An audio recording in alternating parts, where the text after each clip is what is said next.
Good evening students. Start करेंगे हम आज का टॉपिक। और आज का टॉपिक है हमारा फोटोसिंथेसिस में हमने लास्ट टाइम डिस्कस किया था फोटो सिस्टम्स के बारे में। अब हम डिस्कस करेंगे लाइट रिएक्शन में फर्स्ट पार्ट उसका, जिसको हम बोलते हैं Z scheme, non cyclic photophosphorylation and chemiosmotic hypothesis. तो वन बाय वन करके हम स्टार्ट करेंगे। तो पहले मैंने आपको बता दिया है कि लाइट रिएक्शन कहाँ होती है, ये हम लास्ट पार्ट में डिस्कस कर चुके थे कि ग्रेना के अंदर जो है वो लाइट रिएक्शन होती है। और जो है वहां पर क्या प्रेजेंट होते हैं, अगर हम एक थाइलेक्वाइड को बनाते हैं तो एक थाइलेक्वाइड में जो है पिगमेंट्स जो है वो किस तरह से अरेंज होते हैं, ये हम डिस्कस कर चुके थे कि वहां पर एक रिएक्शन सेंटर होता है और बाकी सारे क्या होते हैं, लाइट हार्वेस्टिंग कॉम्प्लेक्सेस होते हैं, यानी उसके एसेसरी पिगमेंट्स जो हैं वो लाइट हार्वेस्टिंग कॉम्प्लेक्स या जिसको हम एंटीना बोलते हैं, वो डिफरेंट वेवलेंथ की लाइट को ऑब्जॉर्ब करके किसको देते हैं, रिएक्शन सेंटर। और रिएक्शन सेंटर में मेनली क्या आता है, क्लोरोफिल ए, क्योंकि वो एक स्पेसिफिक क्लोरोफिल होता है। अब मैं यहाँ पर एक बना लेती हूँ,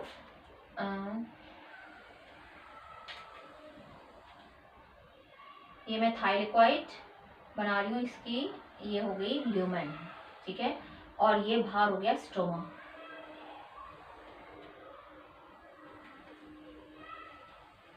थोड़ा बड़ा हमें चाहिए। सो ये है ल्यूमेन, ये हो गया बाहर स्ट्रोमा, ठीक है, ये हो गया थाइलेक्वाइड, एक थाइलेक्वाइड बनाया है मैंने, ये स्ट्रोमा है, ये थाइलेक्वाइड है, ये ल्यूमेन ऑफ थाइलेक्वाइड है।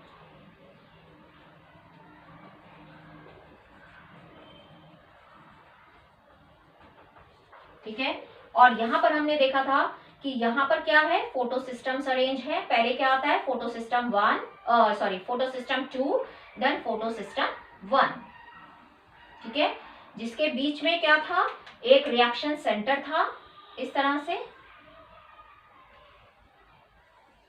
और उसके बाद यहाँ पर क्या है, light harvesting complex, light harvesting complex या जिसको हम एंटीना बोलते हैं, ये भी और ये भी, इधर भी लाइट हार्वेस्टिंग कॉम्प्लेक्स है ये, और बीच में क्या है, रिएक्शन सेंटर। ये पार्ट मैं आपको पहले बता चुकी हूँ। यहाँ पर बीच में क्या होता है, रिएक्शन सेंटर, इसके अंदर एक स्पेसिफिक टाइप का क्लोरोफिल ए प्रेजेंट होता है, एक मॉलिक्यूल क्लोरोफिल ए का, जो कि बहुत स्पेसिफिक होता है, स्पेसिफिक वेवलेंथ की लाइट को ऑब्जॉर्ब करता है। तो अगर हम बात करें कि ये फोटो सिस्टम 2 है और ये फोटो सिस्टम 1 है, तो यहाँ पर जो क्लोरोफिल ए मॉलिक्यूल है, दोबारा लिख देती हूँ मैं यहाँ पर, क्लोरोफिल ए मॉलिक्यूल है, वो स्पेसिफिक वेवलेंथ की लाइट को ऑब्जॉर्ब करेगा। कौन से वेवलेंथ की, 680 नैनोमीटर, 680 नैनोमीटर की लाइट को ऑब्जॉर्ब करेगा। और ये वाला जो है, यहाँ पर जो क्लोरोफिल ए मॉलिक्यूल है वो 700 nm की लाइट को ऑब्जॉर्ब करेगा। ये स्पेसिफिक टाइप का क्लोरोफिल ए का एक मॉलिक्यूल है, और इसके साइड में यहाँ पर सारे जो है पिगमेंट्स, एसेसरी पिगमेंट्स प्रेजेंट हैं। किसके लिए, क्योंकि सारी वेवलेंथ की लाइट को ऑब्जॉर्ब करना है, कौन सी, 400 से लेके 700 की। तो कुछ पार्ट जेंथोफिल करेगा, कुछ पार्ट कैरोटीन करेंगे, कुछ पार्ट जो है क्लोरोफिल बी करेगा, और सब ऑब्जॉर्ब करके किसको देंगे, रिएक्शन सेंटर में जो स्पेसिफिक क्लोरोफिल ए मॉलिक्यूल है उसको देंगे। क्योंकि हमें लाइट को वेस्ट नहीं करना है, जितनी भी सनलाइट आ रही है यहाँ से, उस सारी सनलाइट को ऑब्जॉर्ब करना है, और ऑब्जॉर्ब करके क्या करना है, इस रिएक्शन सेंटर में जो क्लोरोफिल ए का जो स्पेसिफिक मॉलिक्यूल प्रेजेंट है उसको देना है। तो मान लो यहाँ से ये सारे जितने भी रिएक्शन सेंटर में यहाँ पर जितने भी एसेसरी पिगमेंट्स थे, सबने लाइट ऑब्जॉर्ब की और किसको दे दी, क्लोरोफिल ए को। और ये भी लाइट ऑब्जॉर्ब करेगा, कौन सी लाइट को, 680 नैनोमीटर की।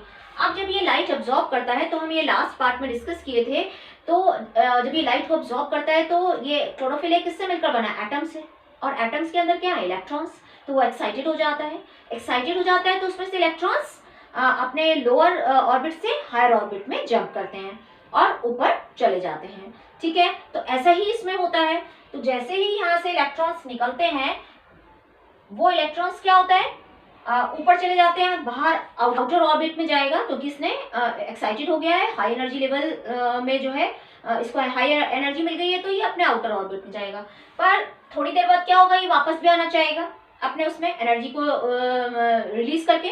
बट यहाँ पर एक क्या बैठा होता है, प्राइमरी इलेक्ट्रॉन एक्सेप्टर बैठा होता है यहाँ पर, प्राइमरी इलेक्ट्रॉन एक्सेप्टर जिसका नाम है फियोफाइटिन। ये क्या है? Primary electron acceptor. Primary electron acceptor मैंने शॉर्ट में लिख दिया, प्राइमरी इलेक्ट्रॉन एक्सेप्टर बैठा होता है, ये प्राइमरी इलेक्ट्रॉन एक्सेप्टर है फियोफाइटिन। ये क्या करता है? इस इलेक्ट्रॉन को ले लेता है, पकड़ लेता है, और इस इलेक्ट्रॉन को पकड़ के अब क्या होगा, जैसे ये दूसरे जो इलेक्ट्रॉन एक्सेप्टर्स हैं उनको पास ऑन करेगा। एक तरह से इलेक्ट्रॉन जो है वो मूव करता रहेगा एक से, जैसे हम अगर बॉल पास ऑन करते हैं, गेम खेलते हैं, तो एक जो है पर्सन वो दूसरे को बॉल कैच कराता है, फिर दूसरा तीसरे को, तीसरा चौथे को, इस तरह से। तो यहाँ पर भी इलेक्ट्रॉन इस तरह से कैच करते हुए एक दूसरे के पास जाएंगे। अब यहाँ पर प्राइमरी इलेक्ट्रॉन एक्सेप्टर ने इसको पकड़ लिया, वापस नहीं जाने देगा इसको इसके ऑर्बिट में। अब ये क्या होगा, उसके बाद और इलेक्ट्रॉन एक्सेप्टर बैठे हैं, कौन कौन से? प्लास्टोक्विनोन। प्लास्टोक्विनोन के बाद ये जाएगा साइटोक्रोम B6F में, फिर जाएगा ये प्लास्टोसाइनिन में, प्लास्टोसाइनिन के पास चला जाएगा।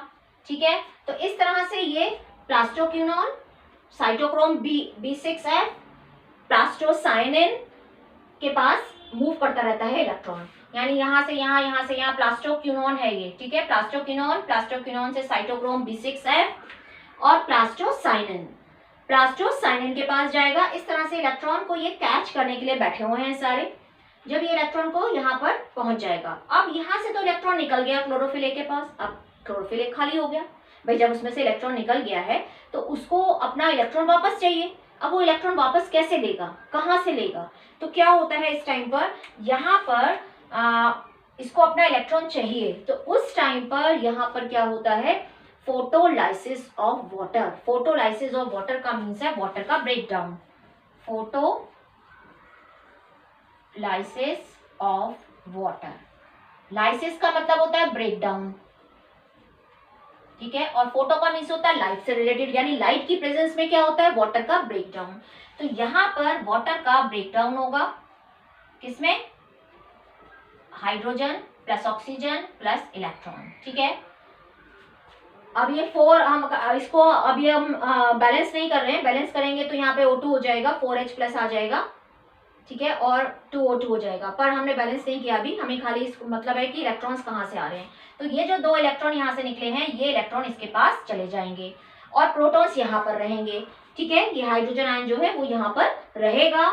और ऑक्सीजन कहाँ से बाहर निकलती है? ये क्वेश्चन आता है कॉम्पिटिटिव एग्जाम में बहुत, कि जो फोटोसिंथेसिस में जो बाय प्रोडक्ट है ऑक्सीजन, वो किसके ब्रेकडाउन से आती है? तो देखिए वाटर के ब्रेकडाउन से ऑक्सीजन आती है और ये ऑक्सीजन बाहर रिलीज हो जाती है। तो किसके ब्रेकडाउन से आ रही है? वाटर के ब्रेकडाउन से।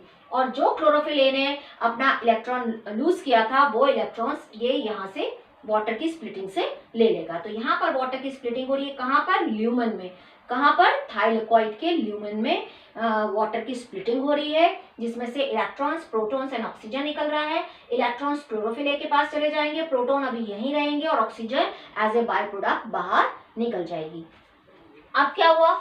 ये इलेक्ट्रॉन्स यहाँ से मूव कर रहा था। ठीक है, अब यहाँ पर भी हमें पता है कि क्या प्रेजेंट है, यहाँ पर प्रेजेंट है। अभी हम यहाँ पर रोक दिया हमने, इलेक्ट्रॉन प्लास्टोसाइनिन के पास है। ठीक है, अब प्लास्टोसाइनिन से कहाँ जाएगा उसको अभी हम डिस्कस करेंगे।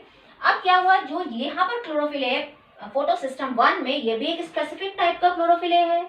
ये कौन से नैनोमीटर की लाइट एब्जॉर्ब करता है? 700 नैनोमीटर की। ठीक है, अब यहाँ पर जब ये लाइट आ रही है, सनलाइट तो सारी जगह पड़ रही है, तो यहाँ पर ये भी एक्साइटेड हो जाएगा। जब ये एक्साइटेड हुआ तो यहाँ पर भी प्राइमरी इलेक्ट्रॉन एक्सेप्टर बैठा है, वो इस इलेक्ट्रॉन को पकड़ लेगा, इलेक्ट्रॉन को कैच कर लेगा। अब उसके बाद यहाँ से इलेक्ट्रॉन किसके पास जाएगा? यहाँ पे बैठा है फेरिडॉक्सिन। फेरिडॉक्सिन, ठीक है, फेरिडॉक्सिन के पास जाएगा।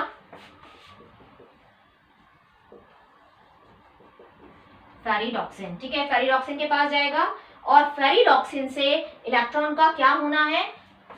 यहाँ पर अभी हम देखते हैं, यहाँ से इलेक्ट्रॉन यहाँ गया और यहाँ से अब कहाँ जाना है। ठीक है, अब ये तो निकल गया। यहाँ पर जब क्लोरोफिल एक से एटम से इलेक्ट्रॉन निकले थे तो वाटर की स्प्लिटिंग से इसको इलेक्ट्रॉन मिल गए थे, पर यहाँ पर वाटर की स्प्लिटिंग नहीं हो रही, तो यहाँ से जो इलेक्ट्रॉन ये लूज कर रहा है वो इसको इलेक्ट्रॉन कौन देगा? भाई यहाँ पर तो वाटर की स्प्लिटिंग से इसको इलेक्ट्रॉन मिल गया और इसने अपना काम चला लिया, ये एक्साइटेड होता रहा, वाटर की स्प्लिटिंग होती रही, ऑक्सीजन बाहर आती रही। इसलिए तो हम बोलते हैं कि प्लांट्स लगाने चाहिए, क्योंकि प्लांट्स का बाय प्रोडक्ट में फोटोसिंथेसिस के टाइम पर ऑक्सीजन आती है। तो जैसे जैसे एक्साइटेड होगा सनलाइट के टाइम पर, वैसे वैसे इलेक्ट्रॉन्स निकलेंगे, वाटर की स्प्लिटिंग होगी, ऑक्सीजन बाहर आएगी, तो इसको इलेक्ट्रॉन मिलते रहेंगे। बट यहाँ पर क्या होगा, यहाँ पर तो वाटर की स्प्लिटिंग इसमें नहीं होती है। स्प्लिटिंग कहाँ होती है, फोटो सिस्टम 2 के साथ, ठीक है। यहाँ पे फोटो सिस्टम 1 में वाटर की स्प्लिटिंग नहीं होगी, तो इसको इलेक्ट्रॉन कौन देगा, तो इसको इलेक्ट्रॉन देगा ये प्लास्टोसाइनिन। जो प्लास्टोसाइनिन है ये इलेक्ट्रॉन अपना क्लोरोफिल, इस वाले क्लोरोफिल ए मॉलिक्यूल को दे देगा जो 700 नैनोमीटर की लाइट को ऑब्जॉर्ब कर रहा है। अब इसको भी मिल गया इलेक्ट्रॉन यहाँ से, तो यहाँ से जो इलेक्ट्रॉन निकला था वो वापस इसके पास नहीं आया, किसके पास पहुंचा, फोटो सिस्टम 1 के क्लोरोफिल ए मॉलिक्यूल के पास। और यहाँ से इलेक्ट्रॉन कहाँ चला गया, फेरिडॉक्सिन के पास। तो एक्चुअली में ये हो क्या रहा है, हमने तो बोला था NADPH बनेगा, ATP बनेगा, जो हाई एनर्जी मॉलिक्यूल है जिसकी डार्क रिएक्शन में जरूरत है, तो वो कहाँ बन रहे हैं। तो अब हमने वही देखना है कि कैसे बन रहा है। तो ये जब मूव करके इसके पास चला गया इलेक्ट्रॉन, यहाँ से प्राइमरी इलेक्ट्रॉन एक्सेप्टर ने लिया, फिर फेरिडॉक्सिन ने। अब क्या होता है, ये जो थाइलेकॉइड की मेम्ब्रेन है स्ट्रोमा की साइड, तो यहाँ पर एक एंजाइम प्रेजेंट होता है जिसका नाम है NADPH रिडक्टेज। NADPH रिडक्टेज ये क्या करता है, NADP को लेके NADPH में कन्वर्ट कर देता है। ये NADP कहाँ प्रेजेंट होते हैं, स्ट्रोमा में प्रेजेंट होते हैं। तो ये NADPH रिडक्टेज कहाँ प्रेजेंट है, इस थाइलेकॉइड मेम्ब्रेन की सरफेस पर, आउटर सरफेस पर, स्ट्रोमा की साइड। तो ये क्या करेगा, ये NADPH को पकड़ेगा, ये मैं हटा रही हूँ थाइलेकॉइड,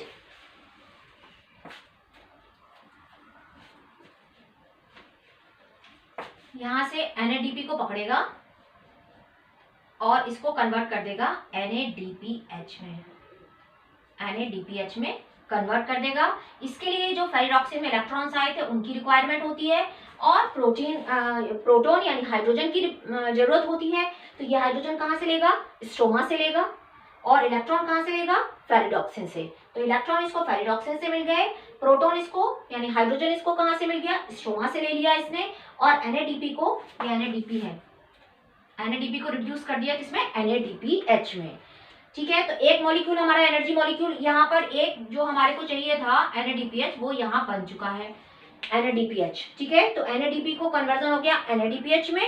कैसे कन्वर्ट हुआ, NADPH रिडक्टेज जो यहाँ पर थाइलेकॉइड की मेम्ब्रेन में स्ट्रोमा की साइड प्रेजेंट होता है एंजाइम, NADP को लेकर NADPH में कन्वर्ट कर देता है। इसके लिए क्या रिक्वायरमेंट है, इलेक्ट्रॉन्स की एंड प्रोटॉन्स की। तो इलेक्ट्रॉन इसको फेरिडॉक्सिन से मिल जाते हैं और प्रोटॉन इसको स्ट्रोमा से मिल जाते हैं। अब क्या हुआ, अब ये जो प्रोसेस है, अब हमें ये प्रोटॉन इकट्ठा करने का या हाइड्रोजन आयन इकट्ठा करने का फायदा क्या है, ATP हमने बोला था। बेसिकली ये जो हमने बनाया है ये क्या है, electron transport system, ETS, electron transport system हम इसको बोलते हैं, जहां पर ये सारे जो है प्लास्टोक्विनोन, साइटोक्रोम B6F, प्लास्टोसाइनिन है, ये क्या है, इलेक्ट्रॉन ट्रांसपोर्ट सिस्टम। अब ये क्या होता है, जब ये इलेक्ट्रॉन को ट्रांसपोर्ट कर रहे होते हो, आपने देखा यहाँ एक इलेक्ट्रॉन है तो ये हाई एनर्जी लेवल में है, ठीक है, पर जब ये नीचे जाएगा तो एनर्जी को लूज करेगा। अब वो जो एनर्जी होती है उस एनर्जी को कौन यूटिलाइज कर लेता है, प्लास्टोक्विनोन। ये उस एनर्जी को, क्योंकि इलेक्ट्रॉन यहाँ से जब लोअर, देखो लोअर उसमें जा रहा है, हायर स्टेट से लोअर स्टेट में जा रहा है, तो अपनी एनर्जी को लूज करेगा। उस एनर्जी को प्लास्टोक्विनोन यूज करता है और यहाँ से एक प्रोटॉन को खींच के साइटोक्रोम को दे देता है, ठीक है, साइटोक्रोम को देता है और साइटोक्रोम इसमें डाल देता है हाइड्रोजन प्रोटॉन को, ठीक है। तो यहाँ पर देखो क्या हो रहा है, बेसिकली कंसंट्रेशन ग्रेडियंट बनाया जा रहा है। आपको पता है ना, कंसंट्रेशन ग्रेडियंट जब बन जाता है तो मूवमेंट्स होती है जब तक कि दोनों की साइड कंसंट्रेशन सेम नहीं हो जाए। तो यहाँ पर कंसंट्रेशन ग्रेडियंट बनाया जा रहा है कि यहाँ पर हाइड्रोजन जो आयन है वो बढ़ जाए, उनका अमाउंट यहाँ बढ़ जाए, यानी प्रोटॉन्स का अमाउंट यहाँ बढ़ जाए और स्ट्रोमा में कम हो जाए। तो यहाँ पर जब प्रोटॉन का अमाउंट बढ़ जाएगा यानी हाइड्रोजन आयन का अमाउंट बढ़ जाएगा और यहाँ पे कम हो जाएगा, तो एक ग्रेडियंट क्रिएट हो जाएगा। तो उसका क्या रोल है वो भी अभी हम बात करते हैं। तो एक, अब यहाँ पर बढ़ा कैसे, एक तो वाटर की स्प्लिटिंग से। कैसे बढ़ा, 3 रीजन से बढ़ा। फर्स्ट रीजन हो गया वाटर की स्प्लिटिंग, दूसरा हुआ जब ये इलेक्ट्रॉन्स मूव कर रहे थे तो ये अपने हाई एनर्जी स्टेट में थे, वहां से जब ये नीचे जाते हैं तो इनकी एनर्जी निकलती है और ये एनर्जी को प्लास्टोक्विनोन यूटिलाइज करता है और एक प्रोटॉन को उठा के साइटोक्रोम B6F को देता है और ये उसको जबरदस्ती इस ल्यूमेन में डाल देता है। तो दूसरा रीजन ये हो गया। और तीसरा, यहाँ तो हम यहाँ पर कंसंट्रेशन ग्रेडियंट कैसे होगी, यहाँ तो हम इसको हाइड्रोजन आयन को यहाँ बढ़ा दें और स्ट्रोमा में कम कर दें। अब यहाँ पर ये क्योंकि NADP जो है वो हाइड्रोजन को यूज करके इसको NADPH में कन्वर्ट कर रहा है, तो हाइड्रोजन यूज कर रहा है, मीन्स यहाँ पर ये इसको कम कर रहा है स्ट्रोमा में।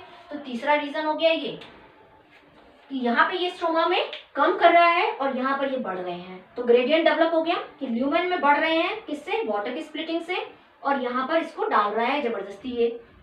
और यहाँ पर क्योंकि NADP रिड्यूस हो रहा है NADPH में, तो यहाँ पर जो हाइड्रोजन की जरूरत थी वो कहाँ से मिल रहा था इसको, स्ट्रोमा से, तो यहाँ पर ये इसको कम कर रहा है, तो ग्रेडियंट बन गया।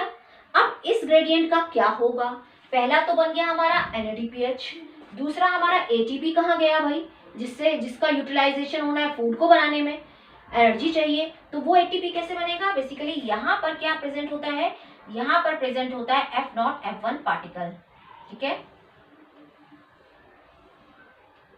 F0F1 पार्टिकल हम उसको बोल सकते हैं।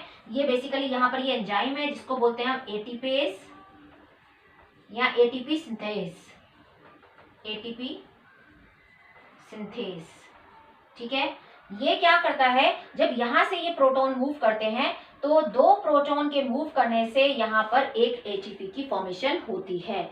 तो ये इतने हाई एनर्जी लेवल पे होते हैं और यहाँ से जब ये मूव करते हैं, क्योंकि यहाँ पर बहुत सारे प्रोटॉन इकट्ठा हो गए, और ये जब यहाँ से मूव करेंगे F0F1 पार्टिकल से, जिसको हम ऑक्सीसोम भी बोलते हैं, F0F1 पार्टिकल या ऑक्सीसोम भी बोलते हैं। और यहाँ पर F1 में क्या प्रेजेंट है, एटीपेस या ATP सिंथेस एंजाइम, जो ATP की फॉर्मेशन करेगा। और वो कब करेगा, क्योंकि यहाँ से जब ये प्रोटॉन मूव करेंगे सिर्फ यहीं से मूव करेंगे ये, और कहीं से मूव नहीं करेंगे। तो जब ये मूव करेंगे तो ग्रेडियंट, क्यों मूव कर रहे हैं, क्योंकि ग्रेडियंट बन गया। जब ये यहाँ से मूव करेंगे तो यहाँ पर ATPase क्या करेगा, ADP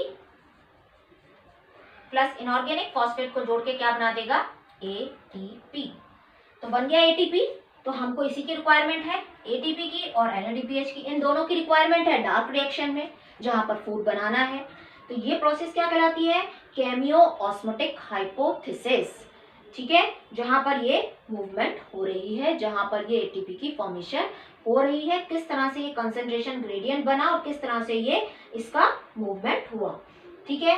अब इसको Z स्कीम क्यों बोलते हैं, तो देखो Z स्कीम क्यों बोल रहे हैं, क्योंकि देखो यहाँ पर इलेक्ट्रॉन्स जो थे वो इस तरह से मूव कर रहे थे, फिर यहाँ गए, फिर यहाँ गए, तो पहले ऐसे गया, ऐसे गया, फिर ऐसे गया, फिर ऐसे गया, तो बन गया Z स्कीम। यहाँ पे देखो पहले ऐसे गया, फिर ऐसे गया, फिर ऐसे गया, तो इसको बोलते हैं हम Z स्कीम या नॉन साइक्लिक फोटोफॉस्फोरिलेशन, ठीक है। और दूसरा केमियो ऑस्मोटिक हाइपोथिसिस। तो ये बात क्लियर हो गई कि कैसे कैसे मूवमेंट हुआ, क्या बना, यहाँ पर NADPH बन गया, और यहाँ पर जब ये हाइड्रोजन या प्रोटॉन मूव किए तो दो प्रोटॉन जब यहाँ पे मूव कर रहे हैं तो यहाँ पर ATP सिंथेटेज क्या करेगा, ADP को इनऑर्गेनिक फॉस्फेट के साथ जोड़ के ATP की फॉर्मेशन करेगा, यानी एडिनोसिन ट्राइफॉस्फेट बन जाएगा, जो कि एनर्जी मॉलिक्यूल है। और इन दोनों मॉलिक्यूल का आप यूटिलाइजेशन देखोगे डार्क रिएक्शन में, ठीक है। तो ये आपको समझ में आया, Z scheme and non cyclic photophosphorylation और केमियो ऑस्मोटिक हाइपोथिसिस। अभी हमारा बच गया साइक्लिक फोटोफॉस्फोरिलेशन, उसको हम नेक्स्ट पार्ट में पढ़ेंगे। Thank you, thanks for watching.